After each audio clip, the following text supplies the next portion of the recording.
नमस्कार दोस्तों। आज तारीख है 1 दिसंबर 2025 और आपका स्वागत है आपके अपने चैनल सुन लो यूपीएससी पर। आज के अखबारों में जो सबसे ज़रूरी बातें हैं वो सब लेकर आए हैं हम आपके अपने चैनल सुन लो यूपीएससी पर। अब चाहे द हिंदू हो, इंडियन एक्सप्रेस हो या सरकारी वेबसाइट, हमने सब छान मारा है और लाए हैं सिर्फ वो बातें जो यूपीएससी एग्जाम के लिए वाकई काम आने वाली है। तो सिट बैक, रिलैक्स और सुनो वो एनालिसिस जो तुम्हारे मेंस और प्रीलिम्स दोनों में फर्क डाल देगा। ये है तुम्हारा डेली लर्निंग डोज, आसान जुबान में फुल एक्सप्लेनेशन के साथ। तो चलिए आज की चर्चा शुरू करते हैं पॉलिटी एंड गवर्नेंस के एक ऐसे मुद्दे से जो आजकल हर न्यूज़ चैनल, हर अखबार की सुर्खी बना हुआ है। ये मुद्दा जीएस पेपर 2 के लिहाज से मतलब समझ लीजिए अमृत है। सवाल यहाँ से बनना ही बनना है। बिल्कुल, हम बात कर रहे हैं राज्यपाल के पद यानी ऑफिस ऑफ द गवर्नर की। और आज की सबसे बड़ी बहस इसी पद की निष्पक्षता यानी इम्पार्शियलिटी को लेकर है। द हिंदू और इंडियन एक्सप्रेस दोनों में इस पर बहुत गहरे एडिटोरियल्स आए हैं और ये हमारे फेडरल स्ट्रक्चर यानी संघीय ढांचे की आत्मा पर सवाल उठाता है। मुद्दा यह है कि राज्यपाल और चुनी हुई राज्य सरकारों के बीच, खासकर उन राज्यों में जहां केंद्र से अलग पार्टी की सरकार है, टकराव एक आम बात हो गई है। केरल, तमिलनाडु, पंजाब, पश्चिम बंगाल, लिस्ट तो बहुत लंबी है। हाँ, और अब ये सिर्फ राजनीतिक गलियारों तक सीमित नहीं है। अब सुप्रीम कोर्ट की हालिया टिप्पणियों ने इस इंस्टीट्यूशनल फ्रिक्शन को नेशनल स्पॉटलाइट में ला दिया है। एग्जैक्टली।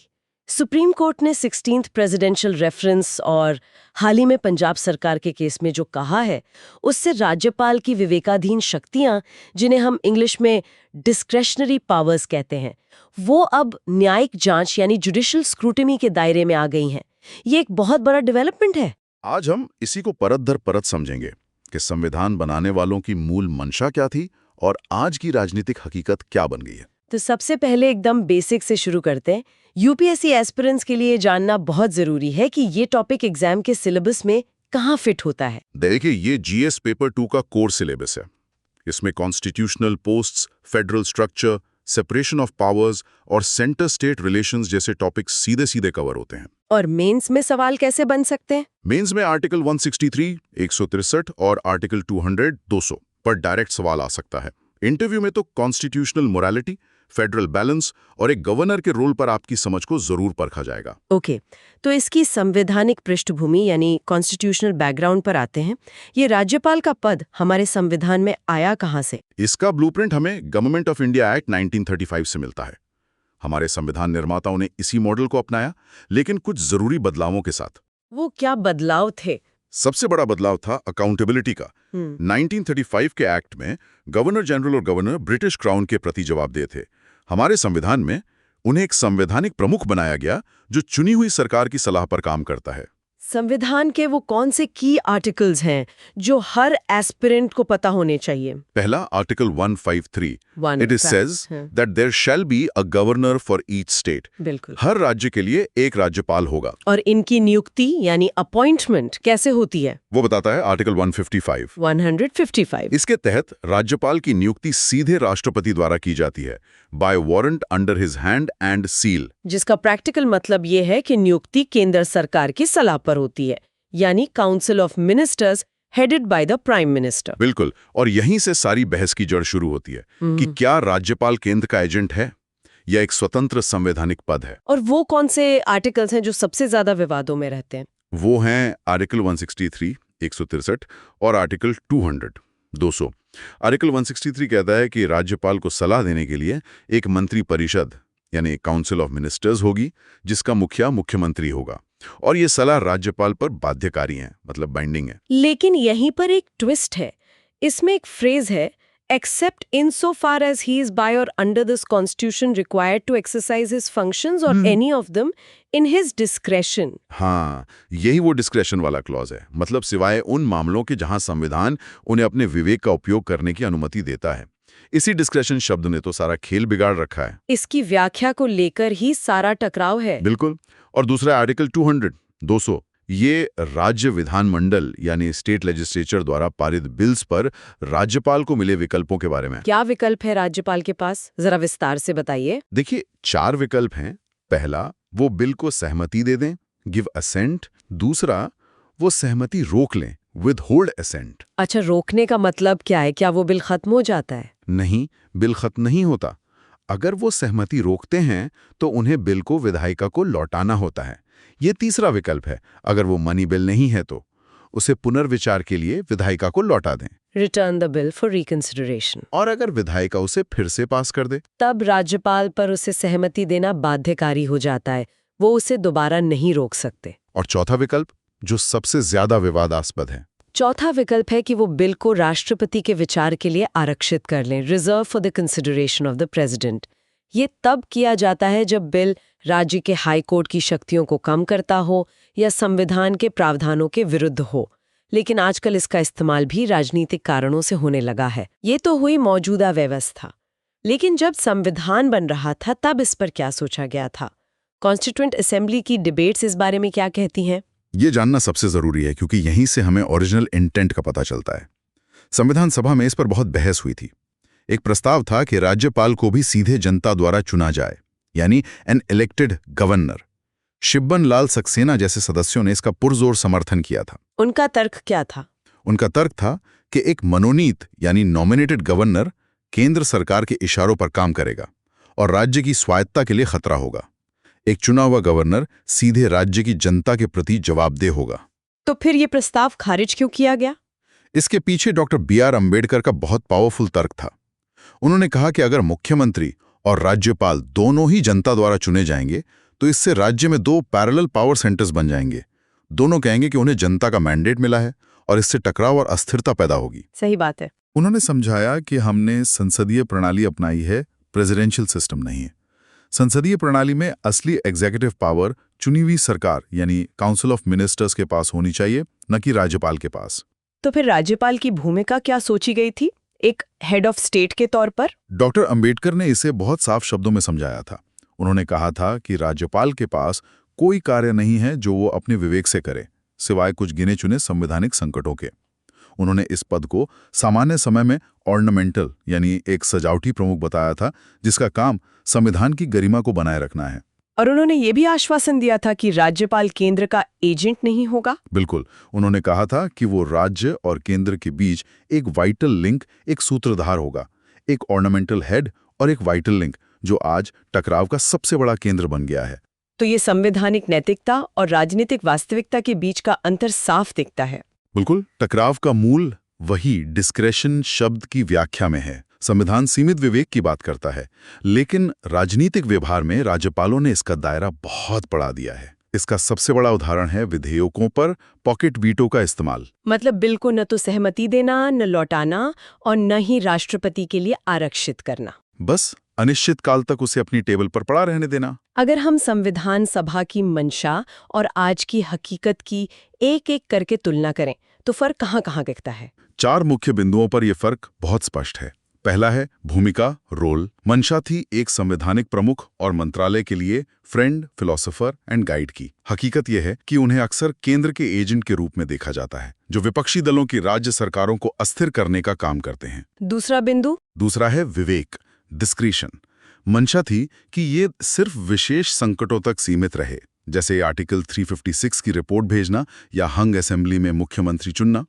हकीकत में इसका इस्तेमाल विधेयकों पर सहमति रोकने, विधानसभा का सत्र बुलाने में देरी करने या विश्वविद्यालय नियुक्तियों में हस्तक्षेप करने के लिए हो रहा है। तीसरा है निष्पक्षता, इम्पार्शियलिटी। हाँ, तीसरा है निष्पक्षता, इम्पार्शियलिटी। मंशा थी कि वो राजनीति से ऊपर उठकर एक निष्पक्ष अंपायर की भूमिका निभाएंगे। हकीकत में उन पर राजनीतिक पक्षपात के गंभीर आरोप लगते हैं। और चौथा और सबसे महत्वपूर्ण है विधेयकों पर सहमति। बिल्कुल, आर्टिकल 200 में फ्रेज है एज सून एज पॉसिबल। संविधान निर्माताओं का मतलब था कि इस पर तुरंत कार्रवाई होनी चाहिए। हकीकत में इसे जब मेरी मर्जी होगी की तरह इंटरप्रेट किया जा रहा है, जिससे अनिश्चित देरी होती है और चुनी हुई सरकार का काम ठप हो जाता है। इस मामले में सुप्रीम कोर्ट का क्या रुख रहा है? क्या कोर्ट ने इस पर कोई स्पष्टता दी है? सुप्रीम कोर्ट ने समय समय पर बहुत ही ऐतिहासिक निर्णय दिए हैं। इसकी शुरुआत होती है शमशेर सिंह बनाम पंजाब राज्य 1974 के केस से। ये एक लैंडमार्क जजमेंट था। इस केस में क्या हुआ था? इस केस में 7 जज बेंच ने साफ कहा था कि राष्ट्रपति और राज्यपाल दोनों ही कॉन्स्टिट्यूशनल हेड्स हैं और उन्हें मंत्री परिषद की सलाह पर ही कार्य करना चाहिए, सिवाय कुछ एक्सेप्शनल सिचुएशंस के। इसने एक तरह से राज्यपाल की शक्तियों पर एक लक्ष्मण रेखा खींच दी थी। और हाल के वर्षों में 2016 में नबाम रेबिया केस आया, जो अरुणाचल प्रदेश के राजनीतिक संकट से जुड़ा था। इसमें कोर्ट ने कहा कि राज्यपाल मंत्री परिषद की सलाह के बिना विधानसभा का सत्र नहीं बुला सकता या फ्लोर टेस्ट का फैसला नहीं कर सकता। लेकिन सबसे हालिया और सबसे जबरदस्त फैसला है पंजाब राज्य बनाम राज्यपाल के प्रधान सचिव 2023। हाँ, ये तो पिछले साल ही आया था। इसमें सुप्रीम कोर्ट ने बहुत कड़े शब्दों में कहा कि राज्यपाल विधेयकों पर बैठ नहीं सकते। The governor cannot sit on the bills. मतलब ये पॉकेट वीटो पर एक सीधी और करारी चोट है। बिल्कुल। कोर्ट ने स्पष्ट किया कि अगर कोई गवर्नर किसी बिल पर अपनी सहमति रोकता है तो उसे तुरंत विधायिका को वापस भेजना होगा। वो उसे अनिश्चित काल तक रोक नहीं सकते। और एज सून एज पॉसिबल पे कोर्ट ने क्या कहा? कोर्ट ने यह भी कहा कि आर्टिकल 200 में लिखे एज सून एज पॉसिबल का मतलब तत्काल कार्रवाई है, न कि अनिश्चित देरी का लाइसेंस। ये एक बहुत बड़ी कॉन्स्टिट्यूशनल क्लैरिफिकेशन है। इस पूरे टकराव का हमारे संघीय ढांचे यानी फेडरलिज्म पर क्या प्रभाव पड़ रहा है? इसके 3 बहुत ही गंभीर और दूरगावी प्रभाव हैं। पहला, डेमोक्रेटिक इरोजन यानी लोकतांत्रिक शरण। जब एक गैर निर्वाचित व्यक्ति, जिसे केंद्र ने नियुक्त किया है, एक जनता द्वारा चुनी हुई विधायिका की इच्छा को रोकता है, तो यह लोकतंत्र के मूल सिद्धांत पर हमला है। दूसरा, गवर्नेंस पैरालिसिस यानी शासन में गतिरोध। जब महत्वपूर्ण बिल महीनों और सालों तक अटके रहते हैं तो पॉलिसी इंप्लीमेंटेशन रुक जाता है, जिसका खामियाजा जनता को भुगतना पड़ता है। और तीसरा, केंद्र राज्य संबंधों पर असर। हाँ, तीसरा, फेडरल फ्रिक्शन यानी संघीय टकराव। इससे केंद्र और राज्यों के बीच विश्वास खत्म होता है और सहकारी संघवाद, कोऑपरेटिव फेडरलिज्म की भावना को चोट पहुंचती है। तो इसका समाधान क्या है? What's the way forward? इसके लिए हमें कुछ पुरानी एक्सपर्ट कमेटी रिकमेंडेशंस को फिर से धूल झाड़कर बाहर निकालना होगा। सबसे पहले सरकारिया आयोग 1988। सरकारिया आयोग ने क्या-क्या सिफारिशें की थीं? इसने कई सिफारिशें की थीं, जैसे राज्यपाल राज्य के बाहर का एक प्रतिष्ठित व्यक्ति होना चाहिए, उसका राजनीति में सक्रिय जुड़ाव नहीं होना चाहिए, और सबसे जरूरी, उसकी नियुक्ति से पहले राज्य के मुख्यमंत्री से परामर्श यानी कंसल्टेशन किया जाना चाहिए। और पुंछी आयोग, उसकी सिफारिशें तो और भी क्रांतिकारी थीं। हाँ, पुंछी आयोग 2010 ने तो और भी आगे बढ़कर सिफारिशें की। उसने कहा कि राज्यपाल का कार्यकाल 5 साल के लिए निश्चित यानी फिक्स होना चाहिए और उन्हें राष्ट्रपति की मर्जी पर नहीं हटाया जाना चाहिए। तो फिर उन्हें कैसे हटाया जाएगा? पुंछी आयोग ने सिफारिश की कि उन्हें हटाने के लिए राज्य विधानसभा द्वारा महाभियोग यानी इम्पीचमेंट जैसी प्रक्रिया अपनाई जानी चाहिए। ये एक गेम चेंजर रिकमेंडेशन है। अगर ऐसा होता है तो राज्यपाल केंद्र के दबाव से मुक्त होकर काम कर पाएगा। एग्जैक्टली। पुंछी आयोग ने यह भी सुझाव दिया था कि विधेयकों पर निर्णय लेने के लिए 6 महीने की एक समय सीमा तय कर दी जानी चाहिए। अगर 6 महीने में फैसला नहीं होता तो बिल को ऑटोमेटिकली पास मान लिया जाना चाहिए। ये पॉकेट वीटो की समस्या को जड़ से खत्म कर देगा। मतलब जो अलिखित परंपराएं हैं उन्हें आप कानून का रूप देना जरूरी है। बिल्कुल। कॉडिफिकेशन ऑफ कन्वेंशंस यानी परंपराओं का संहिताकरण बहुत जरूरी है, ताकि राज्यपाल के पद की गरिमा और निष्पक्षता बनी रहे और वो संवैधानिक प्रमुख की अपनी भूमिका सही से निभा पाए। चलिए, पॉलिटी से जुड़ा एक और महत्वपूर्ण मामला महाराष्ट्र से है, जो स्थानीय निकाय चुनाव यानी लोकल बॉडी इलेक्शन से संबंधित है। ये भी जीएस पेपर 2 का एक इम्पोर्टेंट टॉपिक है। हाँ, सुप्रीम कोर्ट ने महाराष्ट्र राज्य चुनाव आयोग स्टेट इलेक्शन कमीशन SEC को 2022 से रुके हुए स्थानीय निकाय चुनावों को कराने की अनुमति दे दी है, लेकिन इसके साथ एक बहुत बड़ी न्यायिक शर्त यानी जुडिशियल राइडर भी लगा दी है। और वो शर्त क्या है? शर्त यह है कि अदर बैकवर्ड क्लासेस यानी OBCs का आरक्षण इस तरह से लागू किया जाए कि कुल आरक्षण यानी SC, ST और OBC को मिलाकर किसी भी हालत में 50% की सीमा से अधिक न हो। ये तो सुप्रीम कोर्ट के ऐतिहासिक इंदिरा साहनी जजमेंट 1992 में दी गई 50% की ऊपरी सीमा की पुष्टि करता है। बिल्कुल, उसी लैंडमार्क जजमेंट को यहाँ भी लागू किया गया है। ये मामला इतना लंबा क्यों खिंचा? OBC आरक्षण को लेकर असल में समस्या क्या थी? समस्या ट्रिपल टेस्ट को लेकर थी।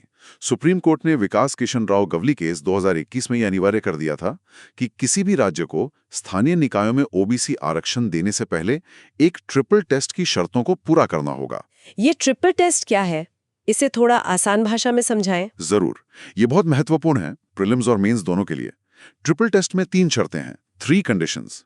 पहली शर्त, राज्य को पिछड़ेपन की प्रकृति और प्रभावों की जांच करने के लिए एक समर्पित आयोग, अ डेडिकेटेड कमीशन का गठन करना होगा। इस आयोग का काम क्या होगा? ये आयोग जमीनी स्तर पर एम्पिरिकल डेटा इकट्ठा करेगा कि कौन-कौन सी जातियां वाकई में पिछड़ी हैं और उन्हें स्थानीय निकायों में राजनीतिक आरक्षण की जरूरत है या नहीं। अच्छा, और दूसरी शर्त? दूसरी शर्त, उस आयोग के सिफारिशों के आधार पर राज्य सरकार यह तय करेगी कि किस जाति को कितना आरक्षण दिया जाना चाहिए, यानी प्रोपोर्शन ऑफ रिजर्वेशन। और तीसरी और सबसे महत्वपूर्ण शर्त? तीसरी शर्त यह है कि यह सुनिश्चित करना होगा कि एससी, एसटी और ओबीसी का कुल आरक्षण मिलाकर 50% की सीमा को पार न करे। तो महाराष्ट्र ने ये टेस्ट पास नहीं किया था? महाराष्ट्र ने बांटिया आयोग नियुक्त किया था, जिसने अपनी रिपोर्ट भी दी, लेकिन उसकी सिफारिशों को लागू करने से कई जिलों में 50% की सीमा का उल्लंघन हो रहा था। इसी वजह से मामला कोर्ट में अटका हुआ था। तो अब कोर्ट का ये फैसला एक बहुत ही अच्छा संतुलनकारी कार्य, अ बैलेंसिंग एक्ट है। हाँ बिल्कुल। एक तरफ कोर्ट ने आवश्यकता के सिद्धांत, डॉक्ट्रिन ऑफ नेसेसिटी को माना है। इसका मतलब है कि चुनाव कराना एक संवैधानिक आवश्यकता है। आप स्थानीय निकायों को अनिश्चित काल तक प्रशासकों या ब्यूरोक्रेट्स के भरोसे नहीं छोड़ सकते। इससे जमीनी स्तर पर लोकतंत्र यानी ग्रासरूट्स डेमोक्रेसी पुनर्जीवित होगी। बिल्कुल। और दूसरी तरफ 50% की सीमा को सख्ती से लागू करके कोर्ट ने आरक्षण पर संवैधानिक सीमा की पवित्रता, the sanctity of the constitutional cap, को बनाए रखा है। ये बाकी राज्यों के लिए भी एक बहुत ही स्पष्ट संदेश है। बिल्कुल सही। चलिए अब रुक करते हैं इकोनॉमी सेक्शन की तरफ। और यहाँ एक बहुत बड़ी और सकारात्मक खबर है जो हेडलाइंस में छाई हुई है। बिल्कुल। भारत की रियल ग्रॉस डोमेस्टिक प्रोडक्ट यानी जीडीपी वित्तीय वर्ष 2025-26 की दूसरी तिमाही जुलाई से सितंबर में 8.2%, 8.2% की शानदार दर से बढ़ी है। ये पिछले 6 तिमाहियों यानी 1.5 साल में सबसे ज्यादा ग्रोथ रेट है। 8.2%, ये तो बाजार के सभी अनुमानों से भी काफी ज्यादा है। इस डेटा का यूपीएससी के लिहाज से क्या महत्व है? ये जीएस पेपर 3 के लिए बेहद जरूरी है, जहां अब Indian economy, growth and development पर सवाल आते हैं। प्रीलिम्स में GDP, GVA, real versus nominal GDP, base year, deflator जैसे कॉन्सेप्ट्स पर प्रश्न बन सकते हैं। ये नंबर्स भारत की इकोनॉमिक रिकवरी की कहानी बताते हैं। तो चलिए इस डेटा को थोड़ा और गहराई से समझते हैं। कौन से सेक्टर्स इस ग्रोथ को ड्राइव कर रहे हैं? Ministry of Statistics and Programme Implementation MOSPI के आंकड़ों के अनुसार इस ग्रोथ का सबसे बड़ा हीरो है मैन्युफैक्चरिंग सेक्टर। इसमें 9.1%, 9.1% की जबरदस्त वृद्धि देखने को मिली है। 9.1%। इसको कॉन्टेक्स्ट में रखने के लिए बताइए, पिछले साल क्या हाल था? पिछले साल इसी तिमाही में ये सिर्फ 2.2% था, तो ये एक बहुत बड़ी छलांग है। ये तो एक जबरदस्त रिबाउंड है। मैन्युफैक्चरिंग का इस तरह से बढ़ना तो मेक इन इंडिया जैसी पहलों के लिए भी अच्छी खबर है। और सर्विसेज सेक्टर का क्या हाल है, जो हमारी इकोनॉमी की रीढ़ माना जाता है? सर्विसेज सेक्टर लगातार मजबूत बना हुआ है। इसमें भी फाइनेंशियल, रियल एस्टेट और प्रोफेशनल सर्विसेज वाला जो सेगमेंट है वो 10.2% यानी 10.2% की दर से बढ़ा है, जो सबसे तेज है। और कंस्ट्रक्शन सेक्टर? कंस्ट्रक्शन सेक्टर में भी 7.2% की सॉलिड ग्रोथ है, जो दिखाता है कि इंफ्रास्ट्रक्चर पर सरकारी खर्च का असर दिख रहा है। लेकिन एग्रीकल्चर का प्रदर्शन थोड़ा नरम लग रहा है, 3.5% की वृद्धि, जबकि पिछले साल इसी तिमाही में 4.1% थी। इसकी क्या वजह हो सकती है? हाँ, एग्रीकल्चर सेक्टर में थोड़ी नरमी है और इसका मुख्य कारण मानसून की अनियमितता यानी एराटिक मानसून है। लेकिन जो सबसे सकारात्मक संकेत है वो प्राइवेट कंजम्पशन से आ रहा है। हाँ, प्राइवेट फाइनल कंजम्पशन एक्सपेंडिचर, जिसे हम PFCE कहते हैं, ये 7.9% बढ़ा है। इसका बढ़ना क्यों इतना जरूरी है? क्योंकि PFCE अर्थव्यवस्था में आम लोगों द्वारा किए जाने वाले खर्च को दिखाता है। ये जीडीपी का सबसे बड़ा कंपोनेंट होता है, लगभग 55 से 60%। इसका बढ़ना दिखाता है कि अर्थव्यवस्था में मांग यानी डिमांड में सुधार हो रहा है और लोगों का कॉन्फिडेंस लौट रहा है। मेंस के लिए इस डेटा का और गहरा विश्लेषण क्या हो सकता है? इसमें 4 मुख्य बातें हैं जो एक एस्पिरेंट को अपने आंसर में लिखनी चाहिए। पहली, मैन्युफैक्चरिंग का पुनरुद्धार। 9.1% की वृद्धि सिर्फ रिकवरी नहीं बल्कि एक्सपांशन का संकेत है। ये दिखाता है कि सरकार की प्रोडक्शन लिंक्ड इंसेंटिव PLI योजनाएं अब जमीन पर असर दिखा रही हैं। दूसरा है सर्विसेज सेक्टर की निरंतर मजबूती। 10.2% की वृद्धि दिखाती है कि हमारे फाइनेंशियल मार्केट्स गहरे हो रहे हैं और हाउसिंग सेक्टर में भी जान लौट रही है, जिसके स्टील, सीमेंट और पेंट जैसे कई उद्योगों पर पॉजिटिव स्पिलओवर इफेक्ट्स होते हैं। तीसरा, खपत की कहानी। हाँ, द कंजम्पशन स्टोरी PFCE में 7.9% की वृद्धि बहुत महत्वपूर्ण है। पहले ये चिंता थी कि रिकवरी केस शेप्ड है, यानी सिर्फ अमीर लोग खर्च कर रहे हैं और गरीब और मध्यम वर्ग की हालत खराब है। लेकिन ये आंकड़ा बताता है कि मांग अब ब्रॉड बेस्ड हो रही है और शायद ग्रामीण क्षेत्रों तक भी पहुंच रही है। और चौथा बिंदु, जिस पर अक्सर एक्सपर्ट्स बात करते हैं, चौथा है सांख्यिकीय आधार प्रभाव, स्टैटिस्टिकल बेस इफेक्ट। देखो, 8.2% का आंकड़ा बहुत प्रभावशाली है, लेकिन हमें यह भी ध्यान रखना होगा कि पिछले साल की इसी तिमाही में विकास दर 5.6% थी, जो तुलनात्मक रूप से कम थी। अच्छा, तो लो बेस की वजह से इस साल का प्रतिशत गणितीय रूप से थोड़ा बढ़ावा दिखता है। एग्जैक्टली। इसे ऐसे समझो, अगर तुम एक टेस्ट में 100 में से 20 नंबर लाते हो और अगले में 40, तो तुम्हारा सुधार 100% का है। लेकिन अगर तुम 80 से 90 पर जाते हो तो सुधार सिर्फ 12.5% का है, जबकि तुमने असल में ज्यादा अच्छा परफॉर्म किया। तो ये बेस इफेक्ट समझना जरूरी है। इन आंकड़ों के पॉलिसी इम्प्लीकेशंस क्या होंगे? सरकार और RBI अब क्या करेंगे? फिस्कल पॉलिसी के लिहाज से, यानी सरकार के लिए, इस तेज ग्रोथ का मतलब है ज्यादा टैक्स कलेक्शन। इससे सरकार को अपना कैपिटल एक्सपेंडिचर यानी केपेक्स जारी रखने की वित्तीय गुंजाइश मिलती है। और मॉनेटरी पॉलिसी पर क्या असर होगा? मॉनेटरी पॉलिसी के लिहाज से, यानी RBI के लिए, अब उन पर विकास को बढ़ावा देने के लिए ब्याज दरें कम करने का दबाव कम होगा। मॉनेटरी पॉलिसी कमेटी यानी MPC का ध्यान अब पूरी तरह से महंगाई, खासकर खाद्य महंगाई को 4% के लक्ष्य पर लाने पर केंद्रित रहेगा। तो एक तरफ जहां GDP के आंकड़े इतने शानदार हैं, वहीं दूसरी तरफ भारत के इकोनॉमिक डेटा की गुणवत्ता पर ही एक गंभीर सवाल उठाया गया है। हाँ, और ये सवाल किसी छोटी मोटी संस्था ने नहीं बल्कि इंटरनेशनल मॉनेटरी फंड यानी IMF ने उठाया है। अपनी वार्षिक आर्टिकल 4 रिपोर्ट में IMF ने भारत के राष्ट्रीय खातों यानी नेशनल अकाउंट्स के आंकड़ों को C ग्रेड दिया है। ये IMF के पैमाने पर दूसरा सबसे निचला ग्रेड है। C ग्रेड, इसका क्या मतलब है और ये हमारे लिए चिंता की बात क्यों है? इसका मतलब है कि डेटा में कुछ कमियां हैं जो सर्वाइलेंस में थोड़ी बाधा डालती हैं। आसान भाषा में IMF कह रहा है कि आपका डेटा इतना विश्वसनीय नहीं है कि हम उस पर पूरी तरह से भरोसा करके आपकी अर्थव्यवस्था का सही आकलन कर सकें। ये भारत की क्रेडिबिलिटी पर एक बड़ा प्रश्न चिन्ह लगाता है। IMF ने मुख्य मुद्दे क्या उठाए हैं? वो हमारे डेटा से नाखुश क्यों हैं? IMF ने 4 मुख्य समस्याएं बताई हैं। पहली और सबसे बड़ी है पुराना आधार वर्ष, आउटडेटेड बेस ईयर।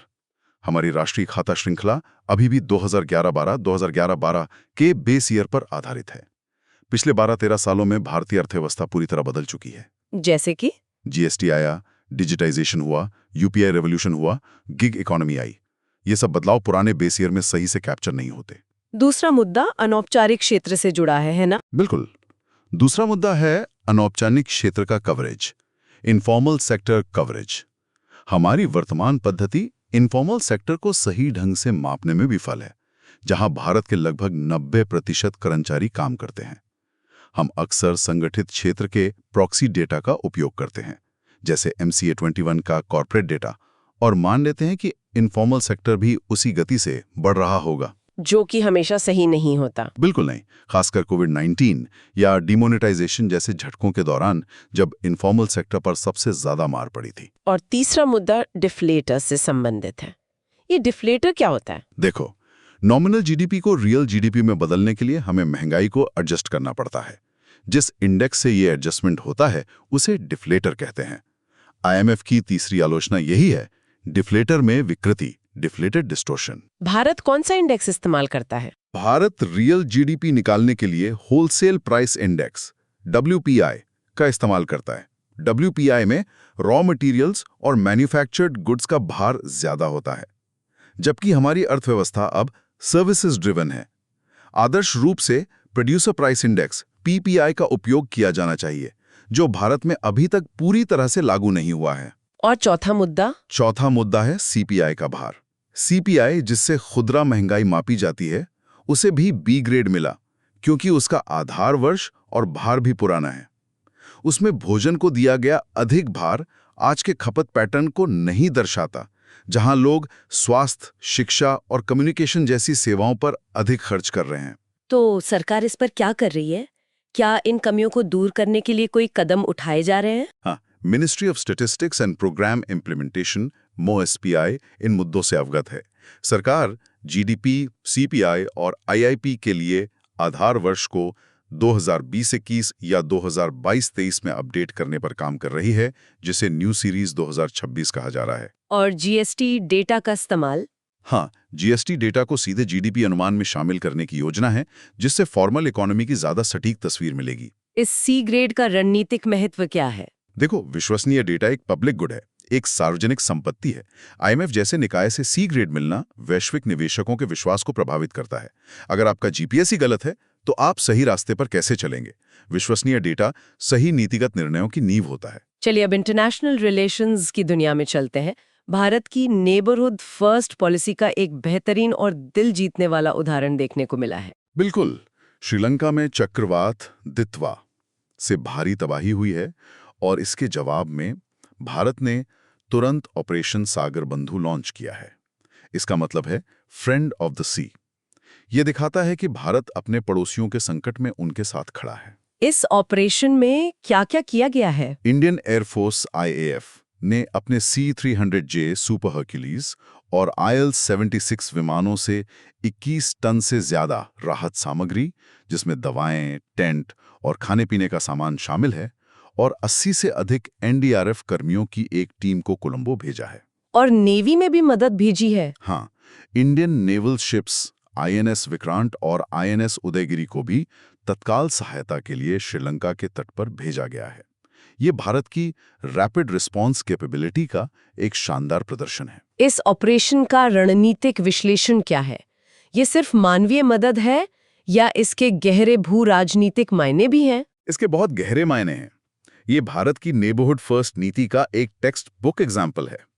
हिंद महासागर क्षेत्र इंडियन ओशन रीजन IOR में फर्स्ट रिस्पॉन्डर बनकर भारत एक शुद्ध सुरक्षा प्रदाता यानी नेट सिक्योरिटी प्रोवाइडर के रूप में अपनी भूमिका को मजबूत करता है। और ये सागर सिद्धांत से कैसे जुड़ता है? यह operation Sagar security and growth for all in the region vision के बिल्कुल अनुरूप है, लेकिन इसका सबसे बड़ा महत्व सॉफ्ट पावर और जियोपॉलिटिक्स में है।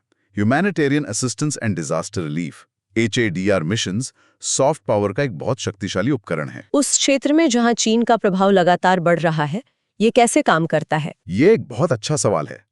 जहां चीन बड़े बड़े कर्ज और बुनियादी ढांचे के प्रोजेक्ट्स के माध्यम से अपना प्रभाव बढ़ा रहा है, जिसे अक्सर डेट ट्रैप्ड डिप्लोमेसी कहा जाता है, वहीं भारत की तीव्र प्रतिक्रिया यानी स्पीड ऑफ डिलीवरी एक महत्वपूर्ण अंतर पैदा करती है। कैसे? चीन के प्रोजेक्ट्स को पूरा होने में सालों लगते हैं, लेकिन भारत की मदद 24 घंटे के अंदर जमीन पर पहुंच जाती है। ये तत्काल, दृश्यमान होती है और सीधे स्थानीय आबादी के जीवन को छूती है, जिससे जबरदस्त गुडविल पैदा होती है। ये चीन के इकोनॉमिक मसल पावर के खिलाफ भारत का ह्यूमन सेंट्रिक अप्रोच है। अंतर्राष्ट्रीय संबंधों में एक और हॉटस्पॉट है पूर्वी एशिया, जहां चीन और जापान के बीच तनाव एक नए स्तर पर पहुंच गया है। हाँ, और इस तनाव के केंद्र में है ताइवान। जापान की नई प्रधानमंत्री साने तकाइची के ताइवान पर दिए गए बयानों के बाद ये तनाव बहुत ज्यादा बढ़ गया है। उन्होंने एक बहुत ही बोल्ड स्टेटमेंट दिया है। क्या कहा है उन्होंने? उन्होंने कहा कि ताइवान के खिलाफ कोई भी चीनी सैन्य कार्रवाई जापान के अस्तित्व के लिए खतरा, एन एग्जिस्टेंशियल थ्रेट होगी। ये तो एक बहुत बड़ा बयान है। ये जापान की पारंपरिक नीति से अलग कैसे है? शिफ्ट है। पहले जापान इस मुद्दे पर खुलकर नहीं बोलता था ताकि चीन को नाराज ना किया जाए। इस बयान का सीधा मतलब है कि अगर चीन ताइवान पर हमला करता है तो जापान इसे अपने ऊपर हमला मानेगा और सैन्य हस्तक्षेप कर सकता है। और चीन की प्रतिक्रिया क्या रही है? चीन ने इसकी जवाबी कार्रवाई में जापानी समुद्री भोजन के आयात पर प्रतिबंध लगा दिया है और विवादित सेनकाकू डियाओयू द्वीपों के पास अपनी सैन्य गश्त बढ़ा दी है। इस तनाव का ऐतिहासिक और रणनीतिक संदर्भ क्या है? देखो, ताइवान 1895 से 1945 तक जापानी औपनिवेशिक शासन के अधीन था। चीन ताइवान को अपना एक विद्रोही प्रांत मानता है, जो उसकी वन चाइना पॉलिसी का अटूट हिस्सा है। और जापान के प्रधानमंत्री का ये बयान? PM तकाइची, जो अपनी राष्ट्रवादी और कट्टरवादी सोच के लिए जानी जाती हैं, वो जापान को अमेरिका की निवारक रणनीति स्ट्रैटेजी ऑफ डिटरेंस के और करीब ला रही हैं। ताइवान की सुरक्षा को जापान के अस्तित्व से जोड़कर वो असल में कलेक्टिव सेल्फ डिफेंस यानी सामूहिक आत्मरक्षा के अधिकार का आह्वान कर रही हैं, जो जापान के शांतिवादी संविधान पैसिफिस्ट कॉन्स्टिट्यूशन के आर्टिकल 9 से एक बहुत महत्वपूर्ण बदलाव है। इसका भारत के लिए क्या निहितार्थ है? What are the implications for India? इसके 3 मुख्य निहितार्थ हैं। पहला, इंडो पैसिफिक सिक्योरिटी। पूर्वी चीन सागर में तनाव बढ़ने से चीन का ध्यान और संसाधन हिमालय सीमा से हट सकता है, जो भारत के लिए टैक्टिकल एडवांटेज हो सकता है। दूसरा, आर्थिक प्रभाव। हाँ, दूसरा सप्लाई चेन्स। ताइवान जलडमरू मध्य में किसी भी संघर्ष से वैश्विक सेमीकंडक्टर आपूर्ति श्रृंखला पूरी तरह से बाधित हो जाएगी। ताइवान दुनिया का सेमीकंडक्टर हब है। इससे भारत का इलेक्ट्रॉनिक्स, मोबाइल और ऑटो उद्योग गंभीर रूप से प्रभावित होगा। और तीसरा, क्वाड के लिए। तीसरा, क्वाड। ये घटना क्वाड यानी भारत, अमेरिका, जापान और ऑस्ट्रेलिया के गठबंधन के औचित्य ए रीजन देत्र को और मजबूत करती है कि एक free and open Indo Pacific के लिए मिलकर काम करना कितना जरूरी है। बहुत बढ़िया। अब हम अपने अगले section environment and disaster management की ओर बढ़ते हैं, और यहाँ भी फेडरलिज्म का मुद्दा, जो हमने राज्यपाल के संदर्भ में डिस्कस किया था, एक अलग रूप में सामने आ रहा है। हाँ, दरिंदू का एक संपादकीय केंद्र और राज्यों के बीच आपदा वित्त पोषण यानी डिजास्टर फाइनेंसिंग में बढ़ती विषमता पर प्रकाश डालता है। उदाहरण के लिए जुलाई 2024 में केरल के वायनाड में जो विनाशकारी भूस्खलन हुआ, उसमें राज्य सरकार के अनुसार 2200 करोड़ रुपए का नुकसान हुआ, लेकिन केंद्र ने नेशनल डिजास्टर रिस्पांस फंड से केवल 260 करोड़ रुपए जारी किए। तो बहस ये है कि क्या भारत की आपदा प्रतिक्रिया वास्तुकला सहकारी संघवाद यानी कोऑपरेटिव फेडरलिज्म से सशर्त संघवाद यानी कंडीशनल फेडरलिज्म की ओर खिसक रही है, जहां केंद्र की मर्जी ज्यादा चलती है? बिल्कुल, इस ढांचे को समझना जरूरी है। हमारे पास 2 स्तरीय निधि अमैपा है। राज्यों के पास तत्काल राहत के लिए स्टेट डिजास्टर रिस्पांस फंड होता है, जिसमें 75% पैसा केंद्र देता है और 25% राज्य। और अगर आपदा बहुत गंभीर हो तो केंद्र नेशनल डिजास्टर रिस्पांस फंड से अतिरिक्त मदद देता है, जो 100% केंद्र द्वारा वित्त पोषित होता है। तो फिर समस्या कहाँ है? समस्या गंभीर आपदा की परिभाषा में है। डिजास्टर मैनेजमेंट एक्ट 2005 गंभीर आपदा को स्पष्ट रूप से परिभाषित नहीं करता है। यह केंद्र सरकार के विवेक पर छोड़ दिया गया है कि वो किस आपदा को गंभीर माने और किसे नहीं। और इसकी प्रक्रिया में भी देरी होती है। हाँ, एनडीआरएफ फंड जारी करने की प्रक्रिया बहुत लंबी है। पहले इंटर मिनिस्टेरियल सेंट्रल टीम राज्य का दौरा करती है, फिर अपनी रिपोर्ट देती है, फिर हाई लेवल कमेटी बैठती है। इसमें महीनों लग जाते हैं, जबकि राहत की जरूरत तुरंत होती है। तो इसका समाधान क्या हो सकता है? गंभीर आपदा को ऑब्जेक्टिव साइंटिफिक पैरामीटर्स के आधार पर परिभाषित किया जाना चाहिए, जैसे कि मरने वालों की संख्या, आर्थिक नुकसान का पैमाना, प्रभावित आबादी आदि। और कुछ फंड ऑटोमेटिकली पूर्व अनुमोदित फॉर्मूले के आधार पर जारी होने चाहिए, ताकि राज्यों को तत्काल राहत मिल सके। और फाइनेंस कमीशन की क्या भूमिका हो सकती है? 16th फाइनेंस कमीशन को भी आवंटन फॉर्मूले की समीक्षा करनी चाहिए और hazard, risk and vulnerability profile को ज्यादा महत्व देना चाहिए। पर्यावरण से जुड़ी एक और बेहद चिंताजनक खबर अरावली पर्वत श्रृंखला को लेकर है। हाँ, ये बहुत ही गंभीर मुद्दा है। केंद्रीय पर्यावरण मंत्रालय के एक पैनल ने खनन यानी माइनिंग के लिए अरावली की एक नई विवादास्पद परिभाषा की सिफारिश की है। चाहे ये नई परिभाषा? पैनल का कहना है कि केवल 100 मीटर या उससे अधिक की ऊंचाई वाले भू आकृतियों को ही पर्वतमाला और माउंटेन रेंज का हिस्सा माना जाना चाहिए। सिर्फ 100 मीटर? इसका प्रभाव क्या होगा? इसका प्रभाव विनाशकारी होगा।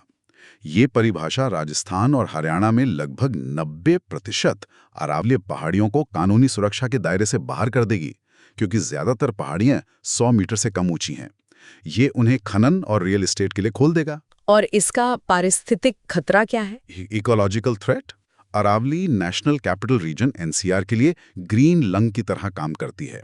ये दिल्ली एनसीआर को राजस्थान के थार मरुस्थल से आने वाली धूल भरी आंधियों से बचाती है और मरुस्थलीकरण के विस्तार को रोकने वाली एक प्राकृतिक बाधा है। तो इन निचली पहाड़ियों को खनन के लिए खोलने का मतलब मरुस्थलीकरण बढ़ेगा, धूल प्रदूषण बढ़ेगा और इस क्षेत्र की बची खुची जैव विविधता, बायोडायवर्सिटी का भारी नुकसान होगा। यह सुप्रीम कोर्ट के ऐतिहासिक गोदावरमन जजमेंट 1996 का भी उल्लंघन है, जिसने वनों की एक बहुत व्यापक डिक्शनरी डेफिनेशन अपनाई थी। संपादकीय में यही तर्क दिया गया है कि सुप्रीम कोर्ट को इसमें तुरंत हस्तक्षेप करना चाहिए। चलिए अब चलते हैं साइंस एंड टेक्नोलॉजी की दुनिया में।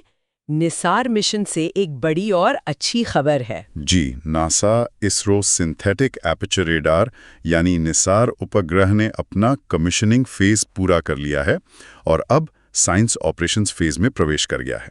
इसका मतलब है कि अब ये अपना वैज्ञानिक काम शुरू करने के लिए तैयार है। और इसका एंटेना भी तैनात हो गया है। हाँ, इसका 12 मीटर व्यास का विशाल एंटेना रिफ्लेक्टर सफलतापूर्वक तैनात हो गया है, जो कि एक बहुत बड़ी इंजीनियरिंग अचीवमेंट है। प्रीलिम्स के लिए इसमें क्या खास है जो एस्पिरेंट्स को याद रखना चाहिए? इसमें सबसे खास है इसकी दोहरी आवृत्ति, डुअल फ्रीक्वेंसी, या 2 अलग अलग रडार आवृत्तियों का उपयोग करने वाला दुनिया का पहला पृथ्वी अवलोकन उपग्रह है। एल बैंड जो नासा ने दिया है और एस बैंड जो ISRO ने दिया है। इन दोनों बैंड्स के अलग अलग काम क्या हैं? देखो, एल बैंड की वेवलेंथ ज्यादा होती है, इसलिए पेड़ों और वनस्पतियों के अंदर तक झांक सकता है और जमीन में होने वाले बहुत ही सूक्ष्म बदलावों जैसे टेक्टोनिक प्लेट्स की हलचल का अध्ययन करने के लिए आदर्श है। और एस बैंड? वहीं एस बैंड की वेवलेंथ कम होती है और ये फसल चक्र की निगरानी करने, तटीय जल में बदलाव देखने और मिट्टी की नमी को मापने के लिए बेहतर है।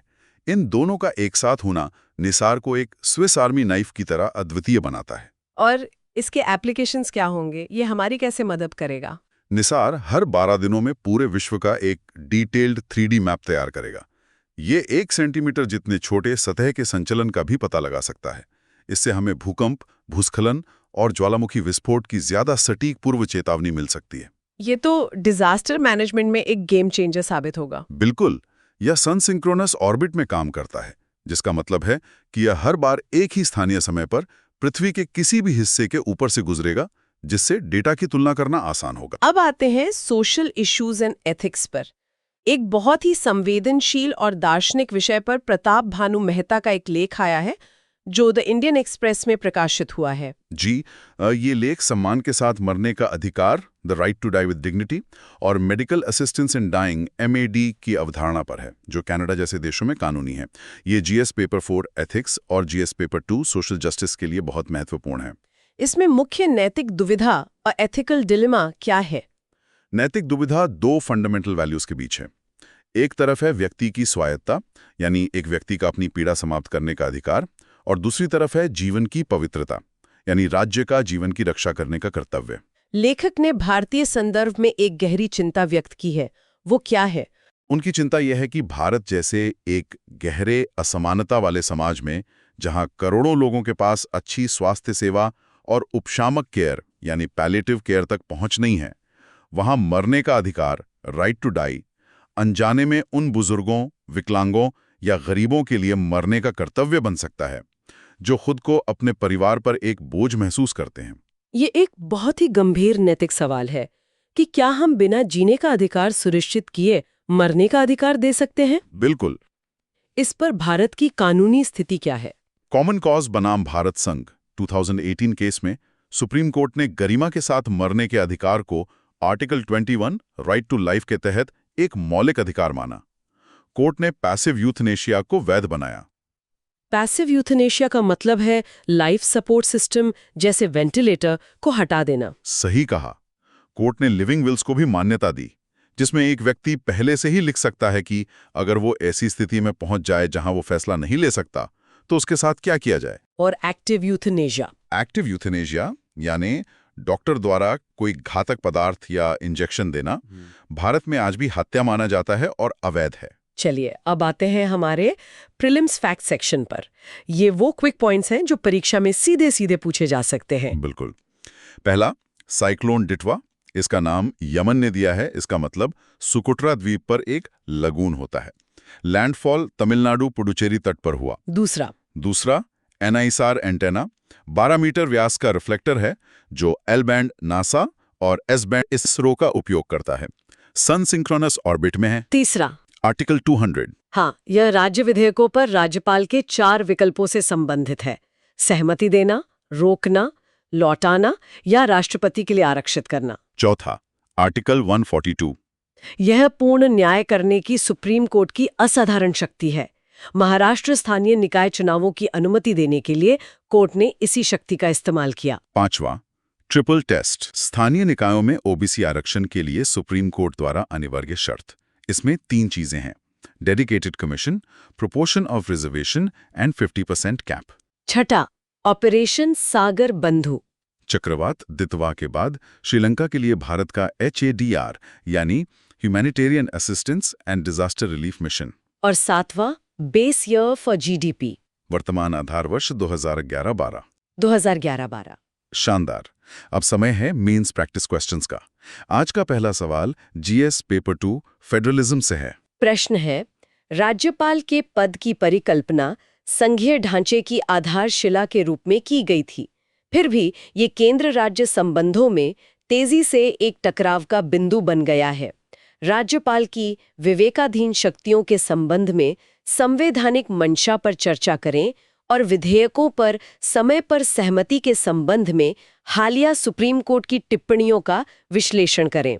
250 शब्द, 15 अंक। इसका एक अच्छा उत्तर कैसे लिखा जाना चाहिए, एक फ्रेमवर्क बता दीजिए। जरूर। इसके उत्तर की रूपरेखा इस तरह हो सकती है। इंट्रोडक्शन में आर्टिकल 153 का उल्लेख करें और डॉक्टर अंबेडकर के कथन को उद्धृत करें कि राज्यपाल की भूमिका एक ऑर्नामेंटल हेड की है। बॉडी में 3 पैराग्राफ बनाएं। पहले में संविधान सभा की मूल मंशा बताएं, दूसरे में बताएं कि ये टकराव का बिंदु कैसे बन गया है, तीसरे में सुप्रीम कोर्ट के न्यायिक हस्तक्षेप का विश्लेषण करें, खासकर शमशेर सिंह केस और हाल के पंजाब राज्य 2023 के फैसले का हवाला दें। कंक्लूजन में पुंछी आयोग के सुधारों जैसे फिक्स टेन्योर और महाभियोग प्रक्रिया को लागू करने की सिफारिश करें। बहुत ही कॉम्प्रिहेंसिव। और दूसरा सवाल GS पेपर 3 इकोनॉमी से। प्रश्न है, हालांकि भारत की हेडलाइन GDP वृद्धि मजबूत है, राष्ट्रीय खातों को आधार बनाने वाले डेटा की गुणवत्ता पर जांच का सामना करना पड़ा है। भारत के राष्ट्रीय खातों के आंकड़ों की हालिया IMF C ग्रेडिंग के पीछे के कारणों का विश्लेषण करें और डेटा की विश्वसनीयता में सुधार के उपाय सुझाएं। 150 शब्द, 10 अंक। इसकी रूपरेखा क्या होगी? इसकी रूपरेखा होगी: इंट्रोडक्शन में 8.2% की उच्च वृद्धि और IMF की C ग्रेडिंग के विरोधाभास का संदर्भ दें। बॉडी में ग्रेडिंग के पीछे के मुख्य कारण बताएं, जैसे पुराना आधार वर्ष, WPI का डिफ्लेटर के रूप में उपयोग और अनौपचारिक क्षेत्र का अपर्याप्त कवरेज। वे फॉरवर्ड में 3 ठोस उपाय सुझाएं: आधार वर्ष को तत्काल अपडेट करना, GST डेटा को एकीकृत करना और प्रोड्यूसर प्राइस इंडेक्स PPI को जल्द से जल्द लॉन्च करना। बहुत ही स्पष्ट। और अब आज के सत्र का अंतिम चरण, क्विज। मैं प्रश्न और विकल्प पढ़ूंगी और आप सही उत्तर और उसका स्पष्टीकरण देंगे। पहला प्रश्न, निसार मिशन के संदर्भ में निम्नलिखित कथनों पर विचार करें। 1. यह इसरो और यूरोपीय अंतरिक्ष एजेंसी ESA के बीच एक संयुक्त मिशन है। 2. यह L बैंड और S बैंड दोनों सिंथेटिक एपर्चर रडार का उपयोग करके संचालित होता है। 3. इसका उद्देश्य हर 12 दिनों में विश्व स्तर पर पृथ्वी की भूमि और बर्फ से ढकी सतहों का निरीक्षण करना है। उपरोक्त में से कौन सा से कथन सही है? A. केवल 1 और 2, B. केवल 2 और 3, C. केवल 1 और 3, D. 1, 2 और 3। इसका सही उत्तर है B, केवल 2 और 3। कथन एक गलत है क्योंकि यह ISRO और नासा के बीच एक संयुक्त मिशन है, न कि ESA के।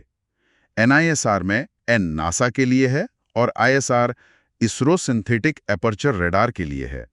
कथन 2 और 3 बिल्कुल सही हैं। दूसरा प्रश्न, हाल ही में समाचारों में देखा गया ऑपरेशन सागर बंधु शब्द किससे संबंधित है? A. भारत और बांग्लादेश के बीच संयुक्त नौसैनिक अभ्यास। B. चक्रवात दितवा के लिए श्रीलंका को भारत की मानवीय सहायता। C. पाकिस्तान से भारतीय मछुआरों की वापसी। D. अंडमान द्वीपों के लिए तटीय सुरक्षा पहल। सही उत्तर है B। यह चक्रवात दितवा के बाद श्रीलंका को दी गई भारत की मानवीय सहायता और आपदा राहत मिशन का नाम है, जो भारत की नेबरहुड फर्स्ट नीति का एक प्रमुख उदाहरण है। तीसरा प्रश्न, निम्नलिखित में से किस आयोग ने राज्यपालों के लिए निश्चित कार्यकाल और केवल महाभियोग प्रक्रिया के माध्यम से उन्हें हटाने की सिफारिश की थी? A. सरकारिया आयोग, B. राजमन्नार समिति, C. पूंछी आयोग, D. वेंकटचलैया आयोग। इसका सही उत्तर है C, पुंछी आयोग। पुंछी आयोग 2010 ने राज्यपाल के पद को राजनीतिक दबाव से बचाने और उसकी स्वायत्तता सुनिश्चित करने के लिए ये महत्वपूर्ण सिफारिशें की थीं। सरकारी आयोग ने भी सुधारों की बात की, लेकिन महाभियोग जैसी कठोर प्रक्रिया का सुझाव पुंछी आयोग ने दिया था। चौथा प्रश्न, भारत में जीडीपी डेटा के संबंध में निम्नलिखित पर विचार करें। 1. वास्तविक जीडीपी, रियल जीडीपी की गणना वर्तमान बाजार मूल्यों, करंट मार्केट प्राइसेस पर की जाती है। 2. जीडीपी गणना के लिए वर्तमान आधार वर्ष 2011-12 है। 3. राष्ट्रीय सांख्यिकी कार्यालय NSO जीडीपी डेटा जारी करने के लिए जिम्मेदार है। उपयुक्त में से कौन सा से कथन सही है? A. केवल 1, B. केवल 2 और 3, C. केवल 1 और 3, D. 1, 2 और 3। सही उत्तर है B. केवल 2 और 3। कथन 1 गलत है, क्योंकि रियल जीडीपी की गणना स्थिर मूल्यों, कांस्टेंट प्राइसेस यानी आधार वर्ष के मूल्यों पर की जाती हैं, ताकि महंगाई के प्रभाव को हटाया जा सके। नॉमिनल जीडीपी की गणना वर्तमान मूल्यों, करंट प्राइसेस पर की जाती है। और आज का अंतिम प्रश्न, सुप्रीम कोर्ट द्वारा अनिवार्य ट्रिपल टेस्ट स्थानीय निकाय चुनावों में किस श्रेणी को आरक्षण प्रदान करने के लिए एक शर्त है? A. अनुसूचित जातियां शेड्यूल कास्ट, B. अनुसूचित जनजातियां शेड्यूल ट्राइब्स, C. अन्य पिछड़ा वर्ग other backward classes OBCs, D. आर्थिक रूप से कमजोर वर्ग इकोनॉमिकली वीकर सेक्शंस। इसका सही उत्तर है C. अन्य पिछड़ा वर्ग OBCs। SC और ST का आरक्षण तो सीधे संविधान से आता है, लेकिन स्थानीय निकायों में OBC आरक्षण के लिए सुप्रीम कोर्ट ने यह सुनिश्चित करने के लिए ट्रिपल टेस्ट अनिवार्य किया है कि ये आरक्षण अनुभवजन्य डेटा पर आधारित हो और 50% की सीमा का उल्लंघन न करे। तो चलिए आज के सबसे महत्वपूर्ण बिंदुओं को जल्दी से दोहराते हैं। पॉलिटी में राज्यपाल की भूमिका, आर्टिकल 200 और पुंछी आयोग की सिफारिशें मेंस के लिए बेहद महत्वपूर्ण हैं। इकोनॉमी में 8.2% की शानदार जीडीपी ग्रोथ और साथ ही IMF द्वारा हमारे डेटा क्वालिटी पर उठाए गए सवाल, दोनों को एक साथ समझना जरूरी है। इंटरनेशनल रिलेशंस में ऑपरेशन सागर बंधु भारत की नेबरहुड फर्स्ट पॉलिसी का एक बेहतरीन केस स्टडी है। साइंस एंड टेक में NISR मिशन के L बैंड और S बैंड का अंतर और उसके एप्लीकेशंस याद रखने हैं, और एनवायरनमेंट में अरावली की 100 मीटर की परिभाषा का विवाद और STRF NDRF फंडिंग तंत्र मेंस के लिए महत्वपूर्ण है। आज की मेहनत कल की कहानी बदल देगी। अगर ये सेशन अच्छा लगा तो लाइक, शेयर और कमेंट जरूर करो और सब्सक्राइब करो सुन लो UPSC को। 299 रुपीस मेंबरशिप ज्वाइन करके एक्सक्लूसिव कंटेंट का एक्सेस लो।